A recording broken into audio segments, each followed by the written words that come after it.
انسان نہ مانے، بشر نہ مانے، وہ بھی کافر، اور جو رسول کو اپنی طرح بشر مانے وہ بھی کافر۔ جمال دیکھیں گے، نبی کے شہر کا جمال دیکھیں گے، فخر بہار کی شان میں گستاخی نہ کرنا ورنہ کھینچ کر تماچا ماریں گے پھر تیرا گال دیکھیں گے۔ کمال والے کمال دیکھیں گے، نبی کے شہر کا جمال دیکھیں گے، فخر بہار کی شان میں گستاخی نہ کرنا ورنہ کھینچ کر تماچا ماریں گے پھر تیرا گال دیکھیں گے۔ حضرات اب آئیے بڑی تیزی کے ساتھ اب میں اس شخصیت کو آپ کے حوالے کر رہا ہوں جو قاضی سیمانچل ہے، خلیفہ حضور تاج الشریعہ، مفکر اسلام، حضرت العلامہ حضرت علامہ مولانا مفتی زبیر عالم صدیقی صاحب اللہ کا پوری طاقت و قوت کے ساتھ، ایمانداری بیداری کے ساتھ، نعرہ تکبیر اور نعرہ رسالت کے ساتھ اپنے ہاتھوں کو لہرا کے استقبال کیجئے۔ نعرہ تکبیر، محبت کے ساتھ ہاتھوں کو لہرائے، نعرہ تکبیر، نعرہ رسالت، عرس رسولی، نعرہ تکبیر، نعرہ رسالت۔ بارگاہ رسالت میں محبت و عقیدت کے ساتھ درود شریف پڑھنے کی سعادت حاصل کر لیں۔ اللہم صلی علی سیدنا مولانا محمد وعلی آل سیدنا مولانا محمد مبارک وسلم۔ صلاۃ و سلام علیک یا رسول اللہ، صلاۃ و سلام علیک یا حبیب اللہ، وعلی آلک واصحابک یا خیر خلق اللہ۔ معزز سامعین، ہم اور آپ آج جس ذات گرامی کی بارگاہ میں خراج عقیدت پیش کرنے کے لیے حاضر آئے ہیں، اگرچہ ہم اور آپ انہیں نہیں دیکھ رہے ہیں لیکن میری عقیدت بولتی ہے کہ وہ ہمیں ضرور دیکھ رہے ہیں اور اپنے فیضان سے ہم سب کو مالا مال فرما رہے ہیں۔ معزز سامعین، الحمدللہ ان کا لگایا ہوا یہ باغ جسے ہم اور آپ جامعہ تیغیہ رضویہ روح العلوم سے یاد کرتے ہیں، اگر آپ کو، ہم کو، سب کو حضور فخر بہار علیہ رحمہ و رضوان سے محبت ہے تو یقیناً آپ اس باغ کا ہمیشہ خیال رکھیں گے اور روح العلوم کو آپ ان کا تعاون ہر اعتبار سے ہر موقع پر فرماتے رہیں گے تاکہ ان کی روح خوش رہے اور ان کا فیضان ہم سب پر جاری رہے۔ یہ روح العلوم بہت زمانے سے یہ آپ کی یادگار ہے، اس کو باقی رکھنا ہم سب کے لیے بے حد ضروری ہے، اور الحمدللہ ان کی جو آپ ابھی آبیاری کر رہے ہیں وہ عزیز القدر حضرت علامہ مولانا غلام غوث صاحب، اللہ تبارک و تعالی ان کے علم میں بے پناہ اضافہ فرمائے، اور ان کی سرپرستی کرنے والے حضرت علامہ مولانا مسعود رضا صاحب فخر بہار کے بڑے صاحبزادے، اور ڈاکٹر محسن رضا اور حضرت علامہ مولانا حسن رضا، یہ حضرات دارالعلوم جامعہ روح العلوم کی سرپرستی فرما رہے ہیں۔ اللہ تبارک و تعالیٰ ان سب کے عمر میں بے پناہ برکتیں عطا فرمائے۔ معزز سامعین، آج میں صرف 5-10 منٹ آپ کے درمیان میں ہوں اور آج کے اس عظیم اجلاس سے عقیدہ اہل سنت کیا ہے اس کو میں آپ کو بتا دوں تاکہ آپ اپنے ذہن میں اس کو محفوظ رکھیں۔ عقیدہ اہل سنت یہ ہے کہ اللہ تبارک و تعالی نے اپنے محبوب صلی اللہ تعالی علیہ وسلم کو نور بنا کر اس نور بنایا ہے، آپ کی اصل نور ہے۔ اسی لیے حضرت جابر رضی اللہ تعالی عنہ نے جب پوچھا تھا تو نبی اکرم صلی اللہ تعالی علیہ وسلم نے ارشاد فرمایا تھا اول ما خلق اللہ نوری، اللہ نے سب سے پہلے میرے نور کو پیدا فرمایا. تو حضور کی حقیقت نور ہے، اور اسی لیے اللہ نے قرآن میں ارشاد فرمایا قد جاءکم من اللہ نور، تحقیق کے آ گیا تمہارے پاس اللہ کی جانب سے نور. تو حضور کی حقیقت نور ہے، اور آپ اسلام اور انسانی لباس میں، بشر کی لباس میں اس دنیا میں تشریف لائے. اسی لیے عقیدہ اہل سنت یہ ہے کہ آپ نوری بشر ہیں. کیا بات ہے، سبحان اللہ، ماشاء اللہ. جو شخص حضور اکرم صلی اللہ تعالی علیہ وسلم کو انسان نہ مانے، بشر نہ مانے، وہ بھی کافر. اور جو رسول کو اپنی طرح بشر مانے وہ بھی کافر. انسان نہ مانے وہ بھی کافر، اور جو رسول کو اپنی طرح انسان مانے وہ بھی کافر. اسی لیے عقیدہ اہل سنت یہ ہے کہ نبی نوری بشر ہے، حقیقت آپ کا نور ہے، اور انسانی لباس میں آپ اس دنیا میں تشریف لائیں. اسی لیے قرآن میں آیا ہے اِنَّا أَرْسَلْنَاكَ شَاهِدًا وَمُبَشِّرًا وَنَذِيرًا وَدَاعِيًا إِلَى اللَّهِ بِإِذْنِهِ سِرَاجًا مُنِيرًا. غرض کہ آپ کا نور ہونا قرآن سے بھی ثابت ہے، حدیث سے بھی ظاہر ہے. اور دوسرا عقیدہ، حضور اکرم صلی اللہ تعالی علیہ وسلم ساری جہان کے لیے رحمت بنا کر بھیجے گئے.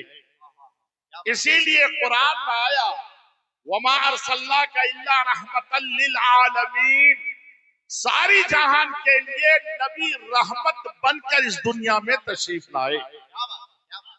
اب اگر کوئی کہے کہ عالمین سے مراد صرف انسان ہے، تو وہ نبی کی شان کو گھٹانا چاہتا ہے، نبی کی عظمت سے کھیلنا چاہتا ہے. جب اللہ نے اپنے لیے الحمدللہ رب العالمین فرمایا، تو جب یہاں عالمین میں کوئی تخصیص نہیں تو رحمت للعالمین میں بھی کوئی تخصیص نہیں. اللہ ہے اللہ محمد الدین صاحب.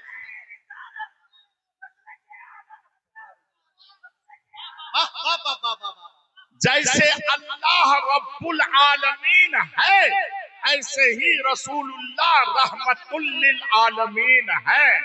اللہ جن جن کے لیے رب ہے، رسول اللہ ان سب کے لیے رحمت. تیسرا عقیدہ اہل سنت و جماعت کا یہ ہے کہ اللہ نے نبی کو علم غیب عطا فرمایا ہے، نبی علم غیب جانتے ہیں. اب اگر کوئی کہے کہ نبی کا علم جانور اور پاگل نعوذ باللہ من ذالک زید و عمر بکر کی طرح ہے، اس سے تشبیہ دے، تو علماء اہل سنت کے نزدیک تشبیہ دینے کی بنیاد پر نبی کی توہین کیا، اور نبی کی توہین کرنا کفر ہے. اس لیے ایسا کہنے والا اہل سنت و جماعت کے نزدیک کافر ہے. عقیدہ اہل سنت یہ ہے کہ اللہ نے نبی کو غیب عطا فرمایا ہے. کتنا غیب عطا فرمایا یہ دینے والا اللہ جانے اور لینے والا مصطفیٰ جانے. ہم اتنا کہیں گے کہ عالم ما یکون یہ نبی کے علم غیب کا ایک حصہ. حضور اکرم صلی اللہ تعالی علیہ وآلہ وسلم کے بارے میں اہل سنت کا یہ عقیدہ ہے. اور عقیدہ اہل سنت یہ ہے کہ نبی اکرم صلی اللہ تعالی علیہ وسلم کو اللہ نے ساری کائنات میں، ساری مخلوقات میں سب سے زیادہ علم عطا فرمایا ہے، فرشتوں سے بھی زیادہ، شیطان سے بھی زیادہ، تمام انسانوں سے بھی زیادہ اللہ نے اپنے محبوب کو علم عطا فرمایا ہے۔ اگر کوئی کہے کہ شیطان سے اللہ کے نبی سے زیادہ شیطان کو علم تھا تو یہ عقیدہ اہل سنت نہیں ہے، بلکہ یہ عقیدہ کفر ہے۔ کوئی اگر ایسا عقیدہ رکھے تو وہ مسلمان نہیں ہے۔ عقیدہ اہل سنت یہ ہے کہ نبی اکرم صلی اللہ تعالی علیہ وسلم اس دنیا میں سب سے آخری نبی بن کر تشریف لائے۔ آپ کے بعد کوئی بھی نبی اس دنیا میں اب پیدا نہیں ہوگا، کوئی بھی نبی پیدا نہیں ہوگا، آخری نبی ہے نبی۔ اگر کوئی دوسرے نبی کے آنے کا امکان مانے اور کہے دوسرا آ سکتا ہے تو وہ عقیدہ اہل سنت کے خلاف ہے، وہ شخص مسلمان نہیں، اس پر اہل سنت کا فتویٰ ہے کہ ایسا شخص کافر ہے۔ عقیدہ اہل سنت یہ ہے کہ نبی اکرم صلی اللہ تعالی علیہ وآلہ وسلم کا ادنا گستاخی کرنے والا نبی نے جس کسی جوتا شریف کو ایک مرتبہ پہن لیا اور اس کو اتار دیا، اس جوتے کو اگر کسی نے نعوذ باللہ 1000 بار نعوذ باللہ اگر جوتیا کہہ دیا تو انہوں نے نبی کی توہین کی، اس لیے وہ شخص بھی اسلام سے خارج ہے اور وہ مسلمان نہیں ہے۔ عقیدہ اہل سنت آپ نے سماعت فرما لی، اور تمام جو بھی یاد رکھیے گا اہل سنت و جماعت کے علماء فرماتے ہیں کہ جہاں جہاں نبی کی توہین دکھائی دے اس سے اہل سنت و جماعت کو کوئی سروکار نہیں، اور جہاں جہاں نبی کی تعظیم دکھائی دے سمجھ لو کہ یہ عقیدہ اہل سنت ہے۔ اور معمولات اہل سنت میں سے یہ ہے کہ جمعہ کی نماز کے بعد صلاۃ و سلام پڑھنا، عصر کی نماز کے بعد، فجر کی نماز کے بعد صلاۃ و سلام پڑھنا، اقامت کے وقت میں بیٹھے رہنا، اور حی علی الصلاۃ حی علی الصلاۃ فلاح کے وقت میں کھڑا ہونا، معمولات اہل سنت یہ ہے۔ سلام، فاتحہ، نیاز، معمولات اہل سنت یہ ہے۔ قبروں کی زیارت، معمولات اہل سنت یہ ہے کہ عرص بزرگان دین، یہ سب معمولات اہل سنت ہے، لیکن اہل سنت کے عقیدے میں یا شریعت کی نگاہ میں امام باڑے کا کوئی وجود نہیں ہے، ڈھول تاشے کا کوئی وجود نہیں ہے، کھیل تماشے کا کوئی وجود نہیں ہے۔ اہل سنت کے نزدیک محرم میں تاڑی اور شراب اور گانجا پی کر، دارو پی کر ناچنا یہ اہل سنت و جماعت کا کام نہیں ہے۔ یہ اہل سنت پر جو قائم ہے، اگر کوئی لڑکا اس طریقے سے کرتا ہے تو اہل سنت کو بدنام کرنے کی کوشش کرتا ہے، ورنہ اہل سنت کے نزدیک یہ سب چیز کل بھی ناجائز تھا، آج بھی ناجائز ہے، قیامت تک ناجائز رہے گا۔ اس لیے آپ حضرات یہ محرم کے موقع پر، شادی بیاہ کے موقع پر ڈی جے وغیرہ یہ سب سے پرہیز کریں، اور یاد رکھیے گا کہ جو لوگ شادی بیاہ کے موقع پر بھی ڈی جے لگاتے ہیں یا وہ لوگ علماء اہل سنت کی بات نہیں مانتے، اپنی منمانی کرتے ہیں، تو شریعت اس کی اجازت نہیں دیتی۔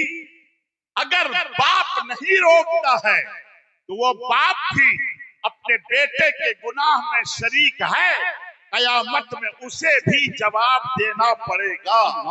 اسی لیے باپ کے لیے بھی ضروری ہے اپنے بچوں کو گناہوں سے روکیں اور خود بھی رکیں۔ اللہ تبارک و تعالی ہمیں اور آپ کو بری باتوں سے رکنے کی اور روکنے کی توفیق عطا فرمائے۔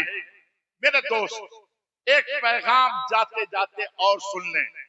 دیکھیے، 12 ربیع الاول شریف کو جلوس محمدی نکالنا یہ بھی معمولات اہل سنت میں سے ہے۔ اس لیے میں علماء سے بھی کہوں گا اور آپ حضرات سے بھی کہوں گا کہ 12 ربیع الاول شریف کو اپنے کاروبار کو نبی کے نام پر بند کر دیں اور اس دن زیادہ سے زیادہ تعداد میں جہاں رہیں، گاؤں میں ہے تو وہاں جلوس نکالیں، شہر میں تو ہے وہاں جلوس نکالیں۔ کوشش کریں کہ گاؤں والا بھی شہر کے جلوس میں شریک ہو، اور لیکن یاد رکھیے اس مرتبہ 1500 یہ سال مکمل ہو رہا ہے نبی اکرم صلی اللہ تعالی علیہ وآلہ وسلم کے 12 ربیع الاول شریف کے دن۔ اس لیے کوشش کریں کہ ہر جگہ جہاں بھی جلوس نکالیں، سر پر ٹوپی ہو، سفید لباس ہو، کرتا پائجامہ ہو، ادب کے ساتھ جلوس نکالیں۔ لوگ دیکھیں تو کہیں کہ جلوس نکالنے کا طریقہ اسلام سے سیکھو، ان مسلمانوں سے سیکھو۔ اس لیے آپ سے گزارش کروں گا کہ ہمیشہ آپ جلوس میں شرمائے نہیں، اپنے بچوں کو بھی اور خود بھی جلوس میں زیادہ سے زیادہ تعداد میں شریک ہو کر جلوس کو کامیاب بنائیں۔ ہمارے علماء کرام الحمدللہ جہاں بھی ہیں یہ جلوس نکالتے ہیں۔ آپ حضرات بھی جلوس نکالتے ہیں، شریک رہتے ہیں، تو اپنے گاؤں کے لوگوں کو بھی ابھی سے خطاب میں کہنا شروع کیجئے، جمعہ کے دن بیان میں لوگوں سے کہیے کہ وہ جلوس نکالیں۔ علماء اہل سنت سے میں کہوں گا کہ آپ کے لیے بہترین قوم تک پیغام پہنچانے کا ذریعہ جمعہ کی خطاب ہے۔ جمعہ کے دن جو آپ تقریر کرتے ہیں، وہ تقریر مت کیجیے، واعظ کیجیے، نصیحت کیجیے، مسائل بتائیے، اور اس دن ہاتھ چھاڑنے جھڑنے کی ضرورت نہیں ہے، زور سے بولنے کی ضرورت نہیں ہے، دھیرے دھیرے اطمینان سے آپ بولیں اور لوگوں تک، قوم تک پیغام پہنچائیں۔ نعرہ تکبیر، ماشاءاللہ ماشاءاللہ مسلک اعلیٰ علامہ مولانا علماء اہل سنت مسعود صاحب فخر بہار کے بڑے صاحبزادے الحمدللہ یہ تشریف لے آئے ہیں۔ ماشاءاللہ اللہ تبارک و تعالیٰ ان کے علم میں، عمر میں بے پناہ برکتیں عطا فرمائے، اور ماشاءاللہ یہ انہی کی یہ بہاریں ہیں یہ جو دیکھ رہے ہیں، اور ان کے شانہ بشانہ مولانا غلام غوث بھی چل رہے ہیں۔ اللہ تعالیٰ انہیں بھی ترقی عطا فرمائے۔ یہ استاد آپ دیکھ رہے ہیں آپ اسٹیج پر،